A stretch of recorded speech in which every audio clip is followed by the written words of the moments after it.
Hello everyone, this is Shailesh Kumar Mishra, your science mentor, and I welcome you all to my channel of Daivik Gurukul. तो हम लोग chemistry class 10th के chapter 1 के बारे में discussion कर रहे थे और अभी तक हम लोगों ने पढ़ा कि फिजिकल चेंज, केमिकल चेंज क्या होता है, केमिकल रिएक्शन के बारे में हम लोगों ने डिस्कशन किया एंड केमिकल इक्वेशन, जिसमें मैंने आप लोगों को यह भी बताया कि केमिकल इक्वेशन को कैसे बैलेंस किया जाता है। अब हम लोग चैप्टर के नेक्स्ट पार्ट में आते हैं जहां पे हम लोग को टाइप्स ऑफ केमिकल रिएक्शंस के बारे में डिस्कशन करना है। मतलब जितने भी केमिकल रिएक्शंस होते हैं उस केमिकल रिएक्शन को किस कैटेगरी में प्लेस किया जाए, इसके बारे में हम लोग आज डिस्कशन करेंगे। तो सब कोई अपने कॉपी और पेन के साथ रेडी हो जाए ताकि जो भी मैं पढ़ाऊं आप उसको नोट डाउन कर सके। तो हेडिंग डालेंगे सब कोई अपने कॉपी में, टाइप्स ऑफ केमिकल रिएक्शन। ये हेडिंग डालेंगे सब कोई अपनी कॉपी में। और जो सबसे पहला केमिकल रिएक्शन हम लोग आज डिस्कस करेंगे वो है आपका कॉम्बिनेशन रिएक्शन। बहुत इजी रिएक्शन है।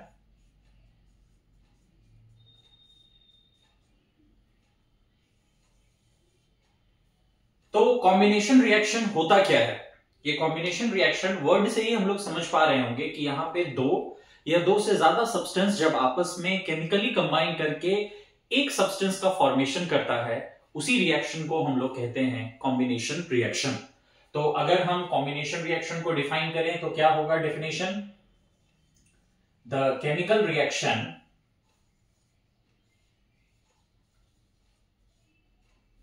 in which two or more substance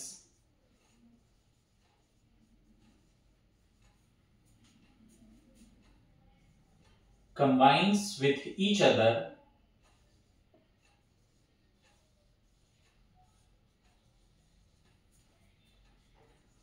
to form a new substance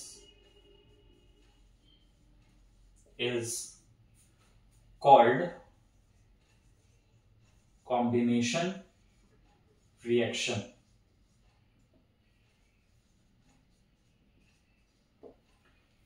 तो क्या डिफाइन किया हम लोगों ने कॉम्बिनेशन रिएक्शन को? एक ऐसा केमिकल रिएक्शन जिसमें दो या दो से ज्यादा सब्सटेंस कंबाइन करके एक न्यू सब्सटेंस का फॉर्मेशन करता है, इसी रिएक्शन को हम लोग कहते हैं कॉम्बिनेशन रिएक्शन। तो इस कॉम्बिनेशन रिएक्शन का अगर हम बेसिक कंसेप्ट समझें, जैसे for example A plus B, A और बी हमारा क्या है? दो अलग अलग तरह का सब्सटेंस है, लेकिन रिएक्शन के बाद ये दोनों कंबाइन करके क्या बन जाएगा? एक न्यू सब्सटेंस का फॉर्मेशन करेगा सिंगल, वो है आपका AB। तो इस रिएक्शन को ही हम लोग कहते हैं कॉम्बिनेशन रिएक्शन। लेकिन सिर्फ दो ही नहीं, कभी कभी कुछ ऐसे रिएक्शंस भी होते हैं जो हम लोग अभी डिस्कस करेंगे जिसमें तीन भी आपके रिएक्टेंट्स हो सकते हैं, जैसे A प्लस बी प्लस सी। तो ये सब आपस में कंबाइन करेगा और क्या बन जाएगा? ABC। ठीक है। तो कॉम्बिनेशन रिएक्शन को पहचानने का सबसे इजी तरीका है कि प्रोडक्ट के साइड में आपको सिर्फ एक ही सब्सटेंस मिलेगा, सिंगल सब्सटेंस। ये कॉम्बिनेशन रिएक्शन को पहचानने का तरीका है कि रिएक्टेंट में आपको हो सकता है कि दो या दो से ज्यादा सब्सटेंस मिले, बट प्रोडक्ट के साइड में आपको सिर्फ एक ही सब्सटेंस मिले। अब इसके कुछ एग्जांपल्स देख रहे हैं हम लोग। कॉम्बिनेशन रिएक्शन का जो एग्जांपल्स हम लोग स्टार्ट करेंगे उसमें हम लोग सबसे पहले डिस्कस करेंगे मेटल ऑक्साइड्स के फॉर्मेशन का। जितने भी मेटल ऑक्साइड्स का फॉर्मेशन होता है वो सब आपस में जो रिएक्ट करते हैं मेटल्स और ऑक्सीजन, ये सब आपका कॉम्बिनेशन रिएक्शन का ही एग्जांपल है। जैसे पोटेशियम ऑक्सीजन के प्रेजेंस में रिएक्ट करके पोटेशियम ऑक्साइड का फॉर्मेशन करता है, ये आपका कॉम्बिनेशन रिएक्शन हुआ। सोडियम ऑक्सीजन के साथ रिएक्ट करके सोडियम ऑक्साइड का फॉर्मेशन करता है, ये भी आपका कॉम्बिनेशन रिएक्शन है। इसमें ध्यान देंगे, इस रिएक्शंस के बारे में मेटल्स और नॉन मेटल्स वाले चैप्टर में हम लोग डिटेल में डिस्कशन करेंगे। ये सोडियम और पोटेशियम जो है ये आपका हाईली रिएक्टिव मेटल्स में आता है, तो इनका जो रिएक्शन होता है ये काफी विगरस रिएक्शन होता है। मैग्नीशियम रिबन को बर्न करेंगे तो मैग्नीशियम ऑक्सीजन के साथ कंबाइन करके मैग्नीशियम ऑक्साइड का फॉर्मेशन करता है। तो ये सब आप लोग लैब में भी किए होंगे, बर्निंग ऑफ मैग्नीशियम रिबन। सबसे पहले हम लोग क्या करते हैं, एक मैग्नीशियम रिबन लेते हैं और उसको सैंड पेपर से अच्छे से क्लीन करते हैं। क्यों? तो जनरली ये क्वेश्चन है, एनसीईआरटी के बुक में आपके ये क्वेश्चंस दिए हुए हैं कि before burning in air generally magnesium is cleaned with sand paper. Why? क्यों ऐसा होता है? क्योंकि मैग्नीशियम एक रिएक्टिव मेटल है, तो जब हम लोग उसको एयर में रखते हैं, मतलब कहीं पे भी आप मैग्नीशियम को स्टोर करके रखेंगे तो वो हवा के ऑक्सीजन के साथ रिएक्ट करके एक ऑक्साइड का लेयर भी बना लेता है, साथ ही साथ कार्बोनेट का भी लेयर रहता है मैग्नीशियम रिबन के ऊपर। अगर इस लेयर के साथ आप मैग्नीशियम रिबन को बर्न करेंगे तो वो प्रॉपर रिएक्शन नहीं देगा। इसीलिए हम लोग क्या करते हैं कि जो मैग्नीशियम रिबन है उसको हम लोग सैंड पेपर से क्लीन करके उसके ऊपर जो भी ऑक्साइड या कार्बोनेट का लेयर है उसको हम लोग रिमूव कर देते हैं। तब आप टोंग्स की मदद से मैग्नीशियम रिबन को फ्लेम में लेके जाएंगे तो वो व्हाइट डेजलिंग लाइट के साथ बर्न करता है और एक व्हाइट कलर के रेसिड्यू में चेंज हो जाता है जो है आपका मैग्नीशियम ऑक्साइड। तो मैग्नीशियम ऑक्साइड का कलर क्या होता है? व्हाइट। ये ध्यान रखेंगे कि जहां भी मैं कलर की बात करूंगा उसको आप अच्छे से याद कर लेंगे, क्योंकि यही कलर के बेसिस पे आपके बोर्ड के एग्जामिनेशन में बहुत सारे क्वेश्चंस आप लोगों से पूछा जाता है। उसी तरीके से कैल्शियम को अगर हम ऑक्सीजन के साथ रिएक्ट करेंगे तो कैल्शियम ऑक्साइड का फॉर्मेशन होगा। ये भी आपका कॉम्बिनेशन रिएक्शन का एग्जांपल है। एल्यूमिनियम को अगर आप ऑक्सीजन के साथ रिएक्ट करते हैं तो एल्यूमिनियम ऑक्साइड का फॉर्मेशन होता है। तो ये भी आपका कॉम्बिनेशन रिएक्शन का एग्जांपल है। आयरन, इसको भी जब आप ऑक्सीजन के कांटेक्ट में लाएंगे तो ये Fe2O3 फेरिक ऑक्साइड का फॉर्मेशन करेगा। ये भी आपका एक कॉम्बिनेशन रिएक्शन का एग्जांपल है।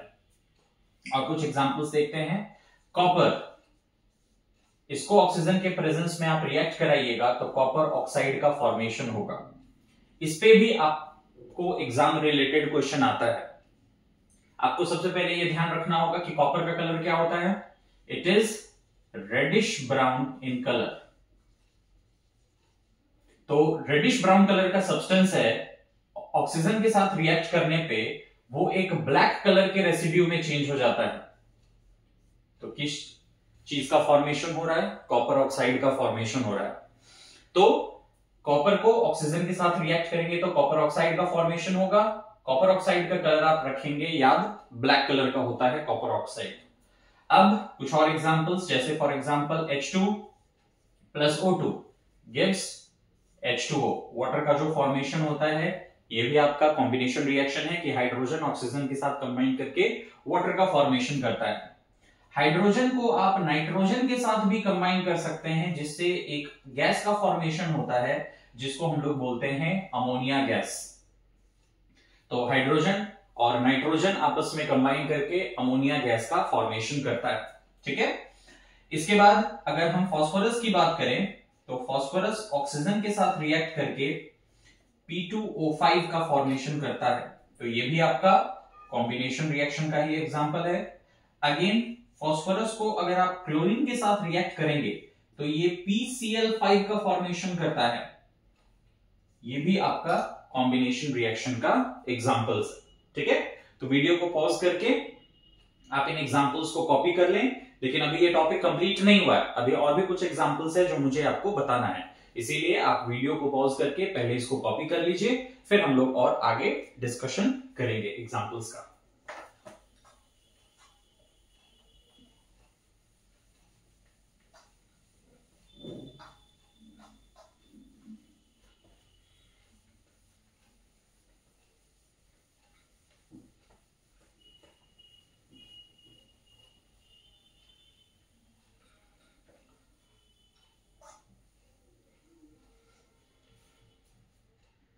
ओके, तो और कुछ एग्जांपल्स का डिस्कशन करते हैं हम लोग। जैसे फॉर एग्जाम्पल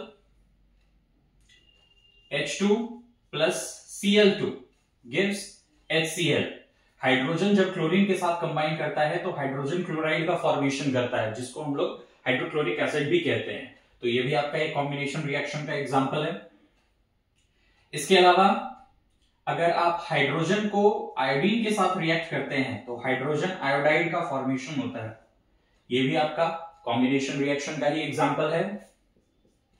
सिल्वर को अगर आप क्लोरीन के साथ रिएक्ट करते हैं तो सिल्वर क्लोराइड का फॉर्मेशन होता है। अगेन ये भी आपका एक कॉम्बिनेशन रिएक्शन का ही एग्जांपल है।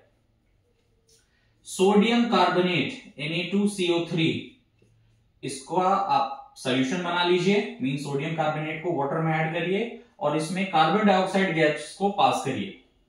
यहां पे आप देखिएगा कि मैंने 2 नहीं 3 रिएक्टेंट लिया है, इसीलिए मैंने ये रिएक्शन भी यहां पे लिखा था कि जरूरी नहीं है कि सिर्फ 2 ही रिएक्टेंट होगा, 2 या 2 से ज्यादा रिएक्टेंट भी हो सकते हैं। तो sodium carbonate plus water plus carbon dioxide ये सब आपस में रिएक्ट करेगा और सोडियम हाइड्रोजन कार्बोनेट का फॉर्मेशन करेगा। तो ये भी आपका कॉम्बिनेशन रिएक्शन का एग्जांपल है। एक बहुत ही इंपॉर्टेंट रिएक्शन जो एग्जाम में आपसे पूछा जाता है, action of water on quicklime. Action of water on quicklime, ये एक बहुत ही इंपॉर्टेंट क्वेश्चन है, इसीलिए मैं इस पे एक स्टार मार्क और टिक मार्क बना दे रहा हूं। आप इसको अच्छे से याद करेंगे और अपने दिमाग में बैठाएंगे। सबसे पहले ये क्विक लाइन क्या होता है? तो अगर हम क्विक लाइन की बात करें तो क्विक लाइन जो है इसका फॉर्मूला है CaO, calcium oxide. Quick line is the common name. Quick line जो है इट इज कॉमन नेम, जिसका फॉर्मूला है कैल्शियम ऑक्साइड और इसका केमिकल नेम है कैल्शियम ऑक्साइड, जिसको हिंदी में आम भाषा में हम लोग चूना भी कहते हैं। तो कैल्शियम ऑक्साइड को अगर हम वाटर में ऐड करते हैं तो कैल्शियम ऑक्साइड वाटर के साथ रिएक्ट करता है और कैल्शियम हाइड्रोक्साइड का फॉर्मेशन करता है, plus large amount of heat बाहर निकलता है। अब ये जो कैल्शियम हाइड्रोक्साइड का फॉर्मेशन हुआ, इसी के मदद से व्हाइट वॉशिंग भी किया जाता है। तो पहले के समय में, आज के डेट में तो लोग पेंट्स का यूज करते हैं, लेकिन पहले के समय में जो लोग घर में व्हाइट वॉशिंग वगैरह कराते थे वो चूना के मदद से कराते थे। तो चूना को लाके पानी में डाल दिया जाता था जिससे कैल्शियम हाइड्रोक्साइड बनता था और उसी के मदद से फिर लोग व्हाइट वॉशिंग करते थे। तो आपसे जो क्वेश्चन पूछा जाएगा वो व्हाइट वॉशिंग या क्विक लाइन से रिलेटेड टर्म देके ही क्वेश्चन पूछा जाएगा। तो समझ लीजिएगा कि यही रिएक्शन की बात यहां पे की जा रही है। तो मेरे हिसाब से काफी सफिशिएंट एग्जांपल्स मैंने आप लोगों को बता दिया अबाउट कॉम्बिनेशन रिएक्शन, ठीक है। इसके नेक्स्ट वाले वीडियो में हम लोग डिस्कस करेंगे second type of chemical reaction which is called decomposition reaction, जिसको जनरली कॉम्बिनेशन रिएक्शन के ऑपोजिट माना जाता है। अगर कॉम्बिनेशन रिएक्शन है A plus B gives AB, तो डीकंपोजिशन हम लोग लिखते हैं AB gives A plus B, ठीक है। तब तक आप इसको नोट डाउन करके अच्छे से और इसको लर्न कर लीजिए, फिर हम लोग नेक्स्ट वीडियो में मिलेंगे। तब तक all the best for your board exams, class 10 students. Thank you.